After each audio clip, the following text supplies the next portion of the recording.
사무엘은 어렸을 때에 세마포 에봇을 입고 여호와 앞에서 섬겼더라.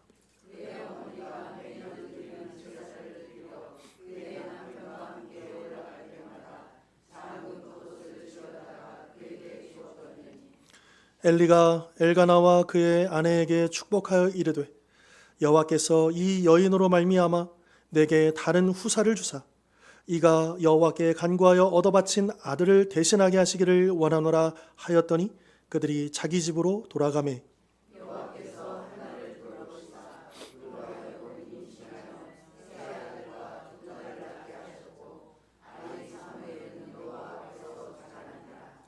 엘리가 매우 늙었더니 그의 아들들이 온 이스라엘에게 행한 모든 일과 회막문에서 수종드는 여인들과 동침하였음을 듣고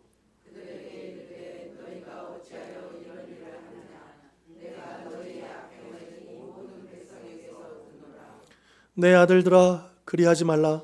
내게 들리는 소문이 좋지 아니하니라. 너희가 여호와의 백성으로 범죄하게 하는도다.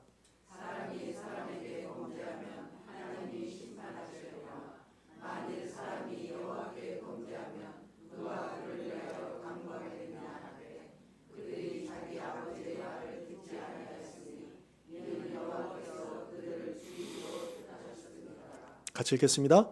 아이 사무엘이 점점 자라매 여호와와 사람들에게 은총을 더욱 받더라. 아멘.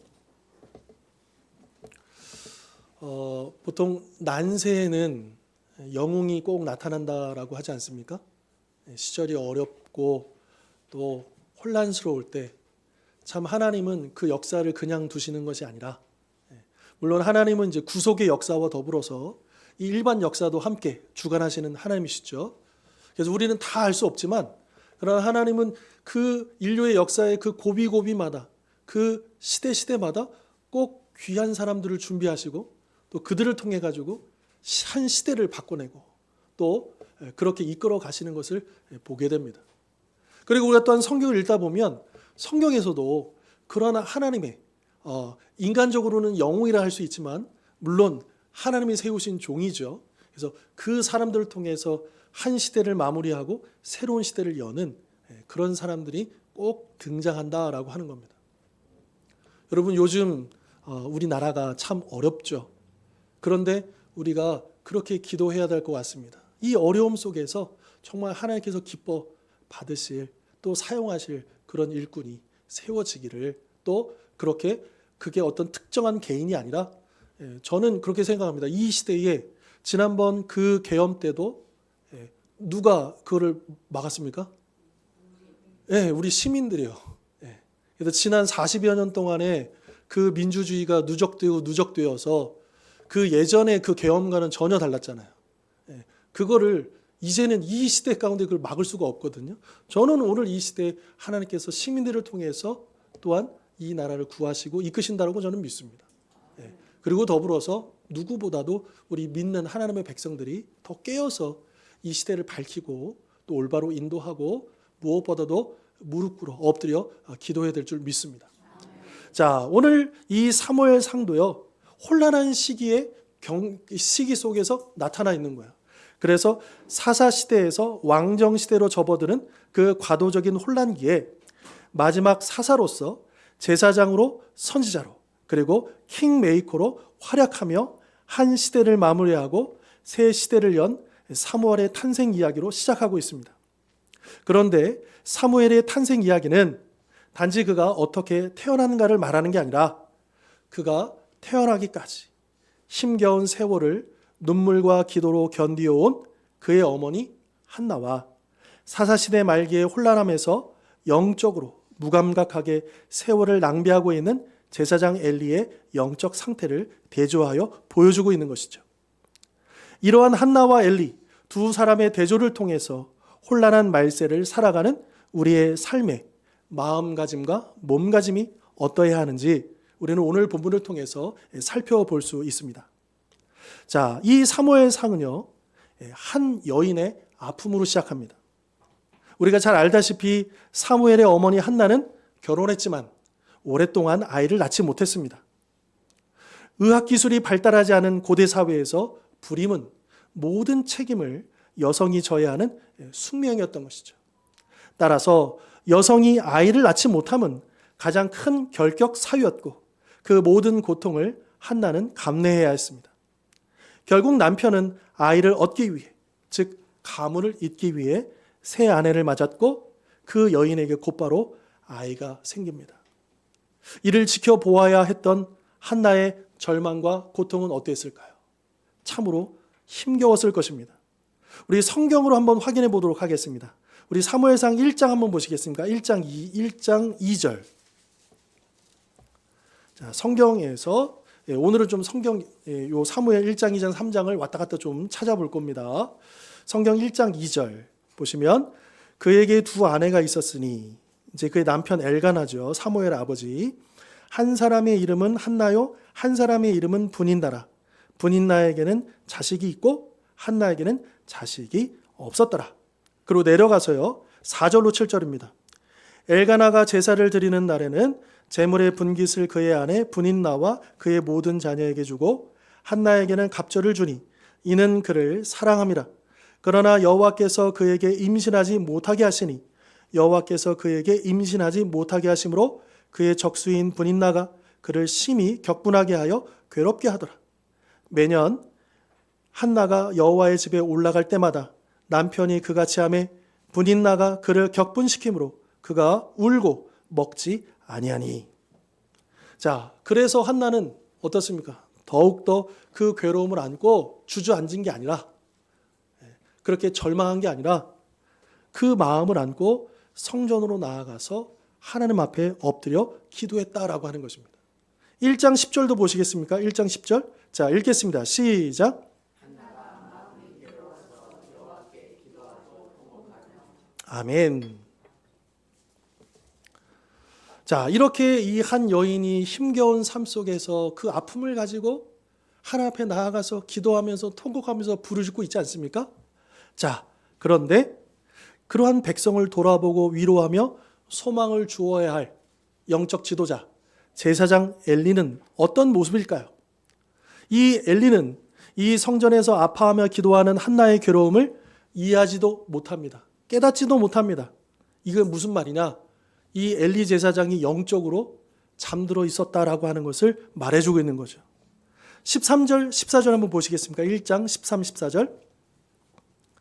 한나가 속으로 말하며 입술만 움직이고 음성은 들리지 아니하므로 엘리는 그가 취한 줄로 생각한지라. 엘리가 그에게 이르되 내가 언제까지 취하여 있겠느냐? 포도주를 끊으라 하니. 그러니까 이게 이렇게 그냥 우리가 읽었을 때는 아 그래 한나가 말하지 않고 이렇게 기도하는 걸 보고 이렇게 볼 수도 있는 거 아니야? 라고 생각할 수 있겠지만 성경이 이렇게 기록한 것은 지금 제사장 엘리의 영적인 상태를 말해주는 거예요. 그가 깨닫지 못하고 있다라고 하는 것이죠. 이 한 여인의 그 아픔과 그 슬픔을 왜 기도하고 있는지를 잘 모른다라고 하는 겁니다. 사실 사무엘상에서 이 엘리 제사장은요 굉장히 영적으로 둔한 사람으로 나옵니다. 그래서 그가 이제 3장으로 한번 가보시면 3장 1절과 2절입니다. 3장 1절과 2절. 아이 사무엘이 엘리 앞에서 여호와를 섬길 때에는 여호와의 말씀이 희귀하여 이상이 흔히 보이지 않았더라. 엘리의 눈이 점점 어두워가서 잘 보지 못하는 그때에 그가 자기 처소에 누웠고. 자, 여기 보시면 여호와의 말씀이 희귀하여 이상이 흔히 보이지 않았다고 했잖아. 이 당시의 시절이 그랬다고 했습니다. 그런데 그것이 이런 영적인 어두움이 엘리의 눈이 점점 어두워져 가서 잘 보이지 못하는 것과 무관하지 않다라고 하는 거예요.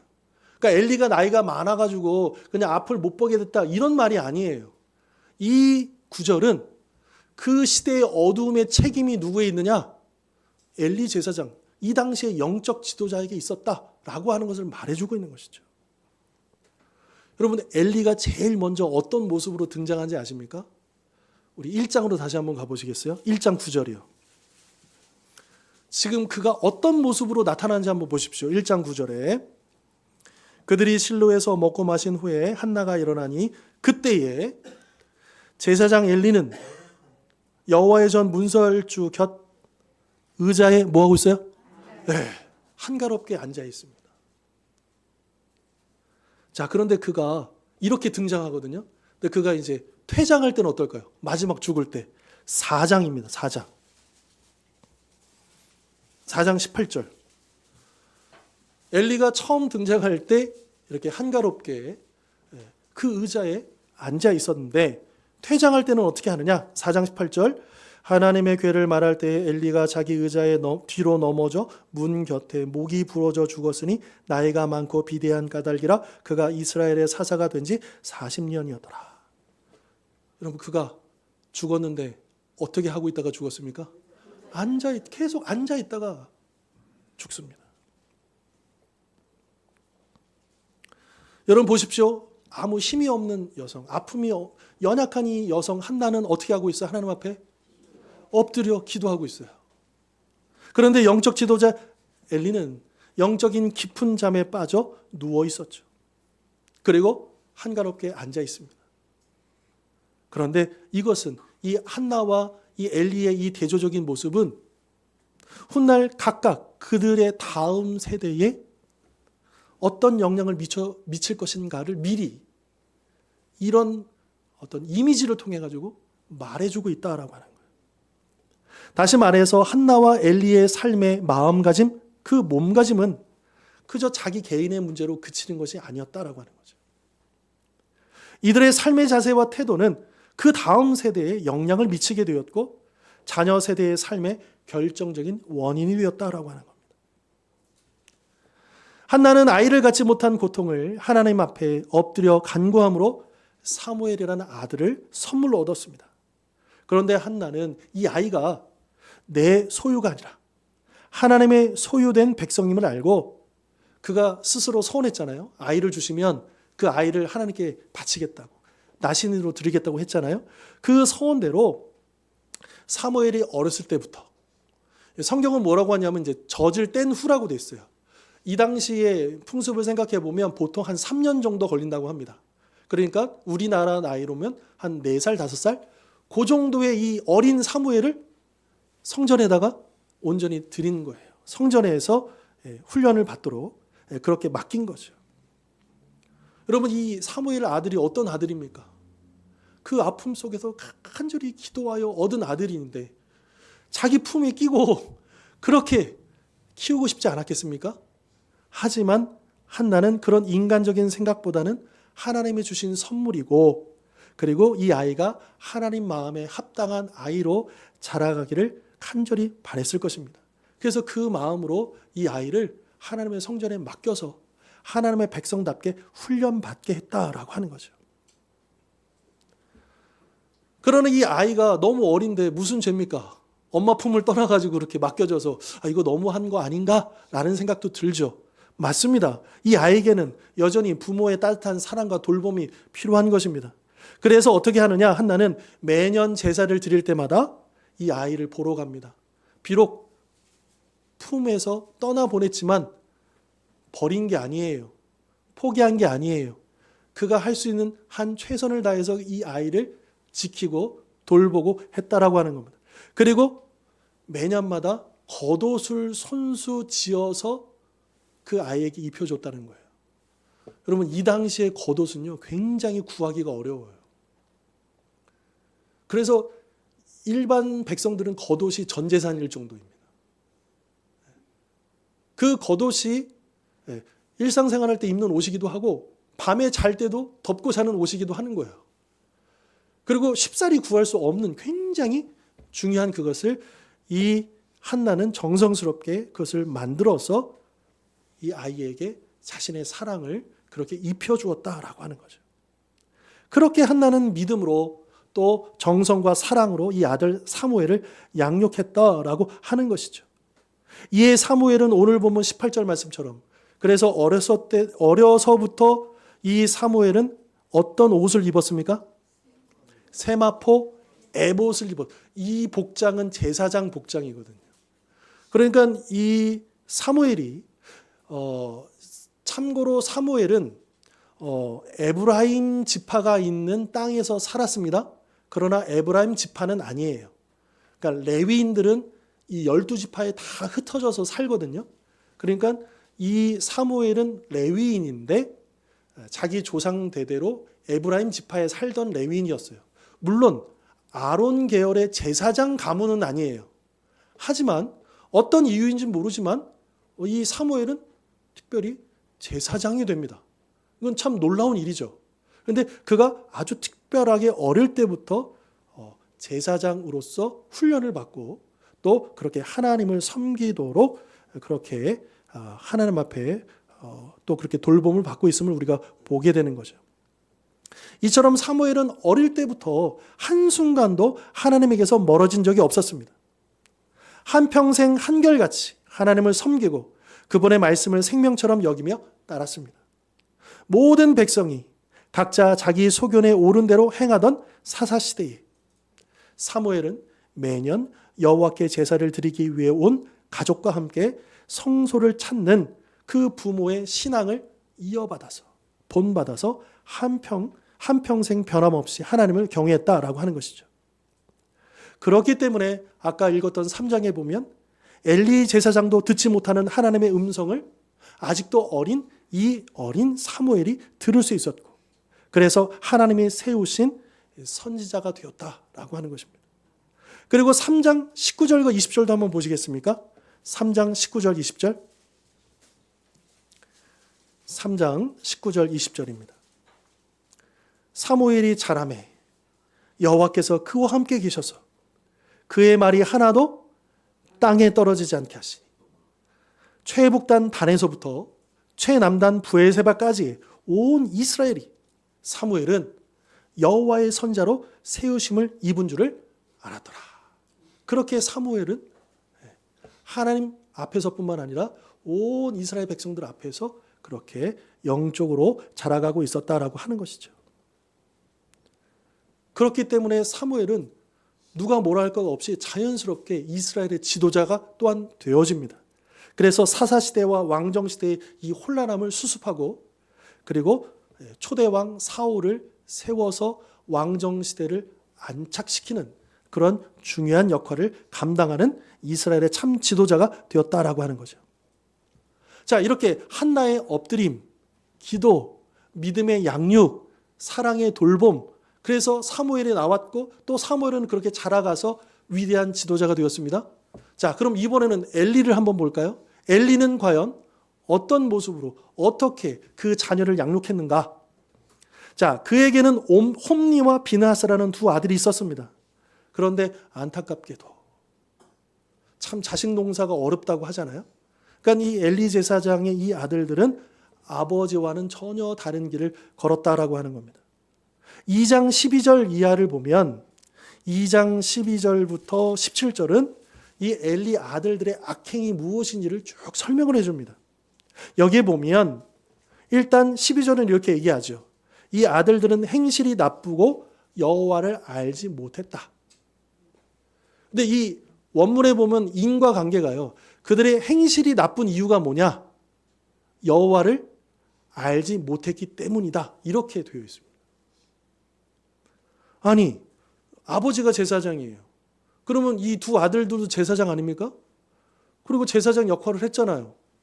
분명히 아버지 엘리는요, 어릴 때부터 이 아들들을 말씀을 가르쳤을 거예요. 그리고 제사장의 직무와 율법에 대해서도 가르쳤을 것입니다. 하지만 그들은 하나님을 알지 못했다.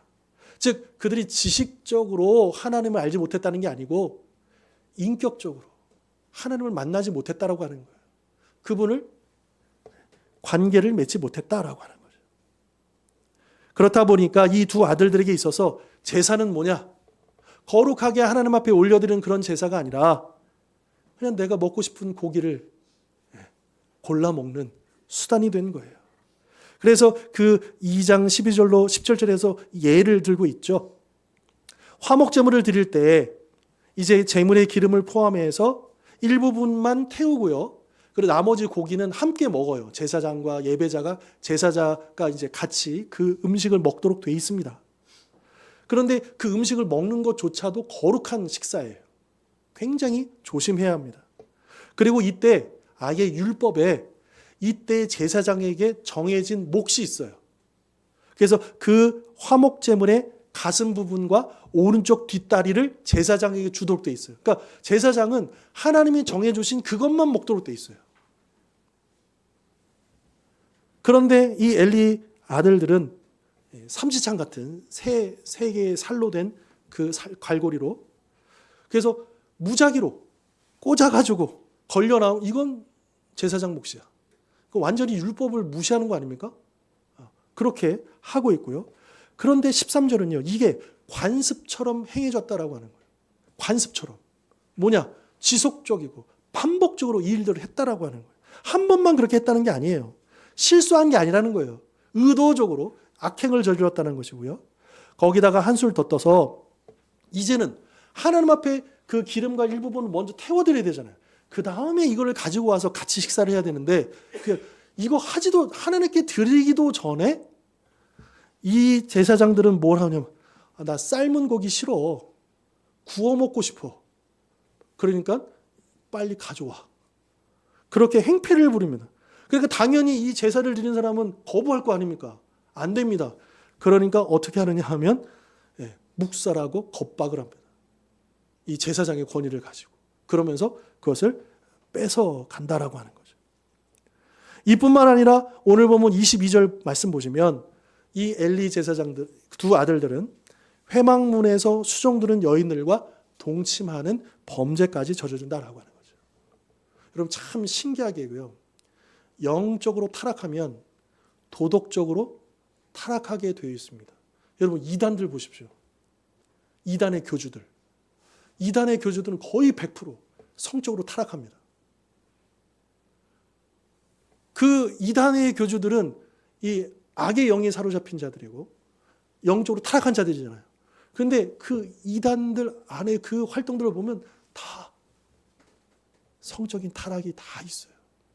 정도의 차이만 있을 뿐이지. 그 대표적인 경우가 정명석 아니겠습니까?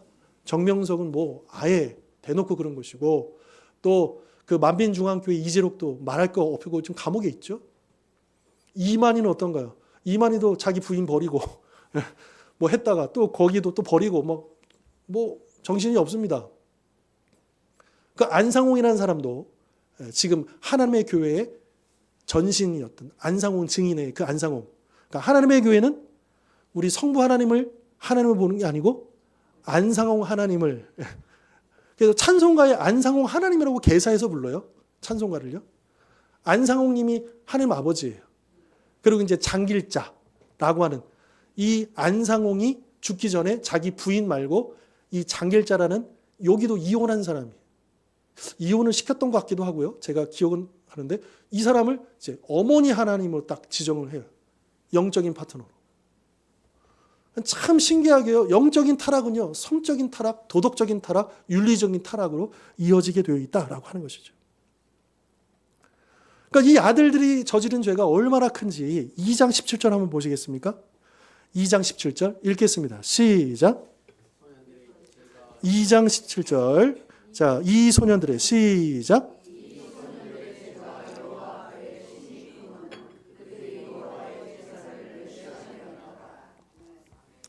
만약에 우리 여러분들의 자녀가 이랬어요. 어떻게 하시겠습니까? 어떻게 해야 되겠습니까? 그러면 엘리는 어떻게 했을까? 자, 엘리는요, 굉장히 미온적으로 대처합니다. 그 24절, 오늘 본문 24절에 보시면 내 아들들아 그리하지 말라. 내게 들리는 소문이 좋지 않다. 이게 뭐죠? 이게 책망인가요? 타이르는 건가요? 이게 참 굉장히 미온적이에요. 일단은 제사장으로서 이런 일을 저지르면 당장 직무에서 쫓겨나야 돼요. 더 이상 제사에 관여하지 않도록 배제를 시켜야 돼요. 하나님의 제사를 멸시했잖아요. 그 거룩함을 훼손했잖아요. 여러분, 최초로 그 제사장이 세워졌을 때 그 두 아들, 아론의 4명의 아들 중에 첫째 아들, 둘째 아들이 독주를 마시고 술에 취한 가운데 하나님이 정하신 불이 아니라 다른 불을 가지고 제사를 지내다 어떻게 됐습니까? 즉사합니다. 경종을 울리죠. 하나님의 제사를 함부로 해서는 안 되고, 그러니까 그래서 이 사건 이후에 하나 조항이 추가돼요. 절대로 제사장은 술에 취하면 안 된다는 거예요. 독주를 마시지 말라는 거예요. 그러니까 여기서 말하는 독주는, 그러니까 이 유대인들에게서 포도주는 음료수나 마찬가지예요. 포도주는 먹을 수 있어요. 그런데 독주라고 번역되는 그 포도주는 그러니까 원액이에요. 그러니까 그 물하고 희석시키지 않은, 그러니까 취해버리죠. 그러니까 이 아론의 첫째 아들, 둘째 아들이 실수였는지 아니었는지는 모르겠지만 아마 하나님이 그렇게 경종을 울릴 정도로 심판하신 걸 보면 실수는 아니었던 것 같고요. 근데 이들이 술 취함 속에서 함부로 다른 불을 사용하다가 그렇게 죽었거든요. 이 두 아들도요, 그 이상의 죄를 지금 범하고 있는 거예요. 그러니까 당연히 대제사장인 엘리가 자기 아들이라 할지라도 어떻게 돼요? 이들을 쫓아내야죠. 징계해야죠. 그렇게 하지 않았다라고 하는 겁니다. 물론 이 아들들의 타락의 원인을요, 전적으로 아버지 엘리의 책임이다 이렇게 물을 수는 없어요. 그렇잖아요. 엘리가 그렇게 시킨 것 아니죠. 엘리가 우리가 생각보다 그가 영적으로 아둔한 모습으로 나오지만 그래도 그는 40년 동안에 이스라엘을 이끌었던 사사예요. 그가 그렇게 나쁜 사람만은 아니었다라는 거예요. 하나님을 알고 또 엘리가 한나 가정을 축복해 주잖아요. 2번이나 축복해 줘요. 그래서 사무엘이 태어나고 또 아까 우리 본문에 읽었지만 이 사무엘을 대신해서 다른 자녀를 달라고 했을 때 3남 2녀를 주시잖아요. 그렇게 하나님의 쓰임받은 엘리 제사장입니다. 그럼에도 불구하고 이 아들들을 그냥 놔두는 거예요. 그냥 타이기만 할 뿐인 것이죠. 그러나 이 아들들의 타락의 원인을 이 아버지에게 다 돌릴 수는 없지만 그래도 상당 부분 그 아버지의 책임이 있다라고 볼 수가 있는 거죠. 왜냐하면 이 아들들이 여호와를 알지 못했다라고 하는 것은 그 부모가 어릴 적부터 영적으로 훈육하지 않았다라는 뜻이기 때문입니다. 그리고 29절 한번 보실까요? 하나님이 정확하게 지적하셔요. 왜 엘리가 그렇게 했을까? 엘리의 숨은 동기를 하나님께서 정확하게 끄집어내시는데 뭐라고 하시느냐? 29절 보시면 중간에요. 내 아들들을 나보다 더 중히 여겨 내 백성 이스라엘이 드리는 가장 좋은 것으로 너희들을 살찌게 하느냐? 네, 살찌게 하느냐? 네. 그러니까 하나님이 뭐라고 하시는 거예요? 지금 엘리에게 너는 나보다 너 아들들을 더 소중하게 여겼다. 그 아들이 우상이 되었다라는 거예요. 그래서 지금 이 아들들이 이렇게 되었다라고 하나님께서 말씀하셨죠. 뒤늦게 후회하며 안타까운 마음으로 이 두 아들들의 악행을 막아보려 했을 것입니다. 그러나 이미 때는 늦었고요. 25절 하반절은 이렇게 말씀하십니다. 그들이 이 두 아들들이 자기 아버지의 말을 듣지 아니하였으니 이는 왜냐하면 여호와께서 그들을 죽이기로 뜻하셨습니다. 이미 심판이 결정되었다. 그 결과 4장으로 한번 가볼까요? 그들은 어떻게 심판을 받느냐? 4장 10절 11절 4장 10절과 11절 블레셋 사람들이 같이 읽겠습니다. 시작.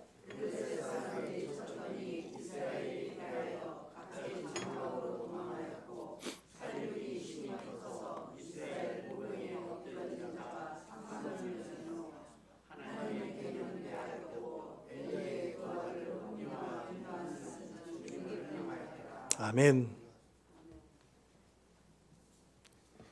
자, 이렇게 한나와 엘리가 대조가 되잖아요. 힘들게 얻어서 내 품에 두어도 아깝지 않을 아들을 과감하게 성전에 보내어 어릴 때부터 하나님을 알게 한 그 한나와 영적 지도자이면서도 아들들에게 하나님을 알도록 제대로 가르치지 않은 제사장 엘리의 삶은 빛과 어둠처럼 대조가 되고 있다. 그리고 한나와 엘리의 그들의 마지막 모습도 대조가 되고 있다고 하는 거예요. 오늘 본문으로 와서 21절 보시면 이렇게 말씀하시죠. 한나의 마지막 모습이에요.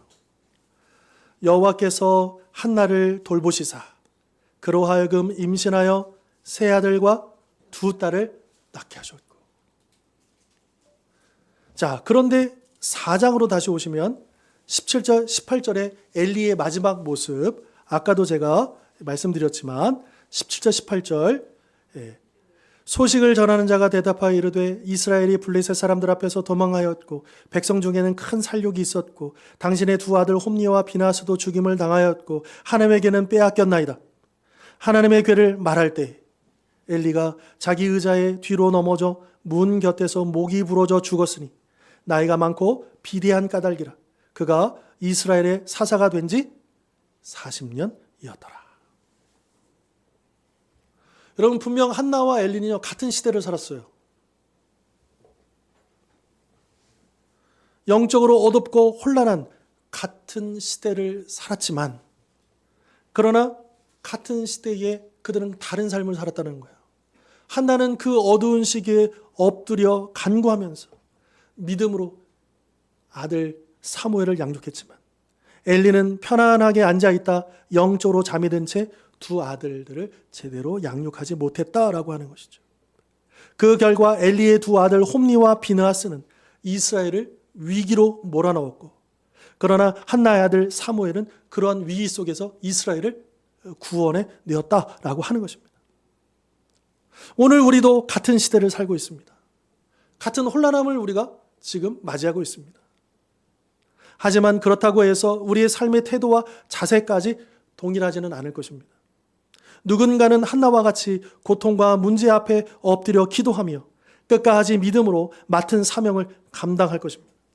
하지만 누군가는 엘리야와 같이 안일함에 빠져 영적으로 잠들어 그 맡은 사명을 온전히 감당하지 못할 것입니다. 우리 성도님들은 한나와 엘리 중에서 어떤 사람의 태도와 자세로 살아가기를 원하십니까? 혹시라도 지금 내 모습이 엘리와 가깝다라고 생각된다면 즉시 깨어 일어나시길 바랍니다. 그리고 한나와 같이 겸손히 엎드려 주님만 의지하며 기도하여 능력을 받아 가정과 일터와 교회에서 맡은 사명을 충성스럽게 감당해 나가는 우리 모든 성도님들 되실 수 있기를 주님의 이름으로 축원합니다. 기도하겠습니다.